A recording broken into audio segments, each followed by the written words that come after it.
ចិញ្ចៀនវ៉ែននេះធ្វើពីដំបងពេជ្រម៉ូសណាយហើយដំបងពេជ្រម៉ូសណាយនីមួយមានទំហំ3លីឬបើគិតជាទម្ងន់វិញ 0.1 ក្រាតហើយចិញ្ចៀននេះមានដំបងពេជ្រម៉ូសណាយ7ដំបងដែលជាទូលេខល្អទំនេះសម្រាប់ហុងស៊ុយចិញ្ចៀនពេជ្រម៉ូសណាយនេះអាចពាក់បានគ្រប់កម្មវិធី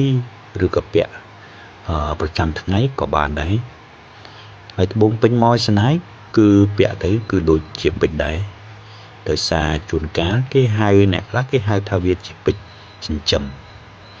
ឬពេជ្រក្នុងមន្ទីរពិសោធន៍ក៏ប៉ុន្តែតាមពិតពេជ្រក្នុងមន្ទីរចិញ្ចឹមឬពេជ្រក្នុងមន្ទីរពិសោធន៍គឺវាជាប្រភេទពេជ្រគេហៅឈ្មោះថា CVD ឬមួយ THP ក៏ប៉ុន្តែម៉ូសណាយដោយសារតែភាពរឹងរបស់វាដូចពេជ្រដែរហ្នឹងខុសគ្នាបន្តិចបន្តួចហើយចរណៃរបស់វាក៏ផ្ដំផ្សងជាមួយពេជ្រមិនខ្លាំងជាងពេជ្រផងគឺ7ពណ៌ដូច្នេះ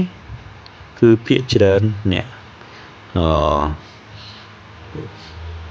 រកស៊ីផ្នែកត្បូងឬអ្នកដែលមានវិជ្ជាជីវៈផ្នែកត្បូងក៏គេហៅត្បូងពេជ្រម៉ូសណាយជាពេជ្រដែរហើយជួនកាលគេថាវាជាពេជ្រក្នុងមន្ទីរពិសោធន៍ដែរដោយសារវាភាពស្រដៀងគ្នាទៅនឹងពេជ្រនឹងតែម្ដងក៏ប៉ុន្តែទោះបីយ៉ាងណាម៉ូសណាយមានតម្លៃធូរថ្លៃជាងពេជ្រឆ្ងាយ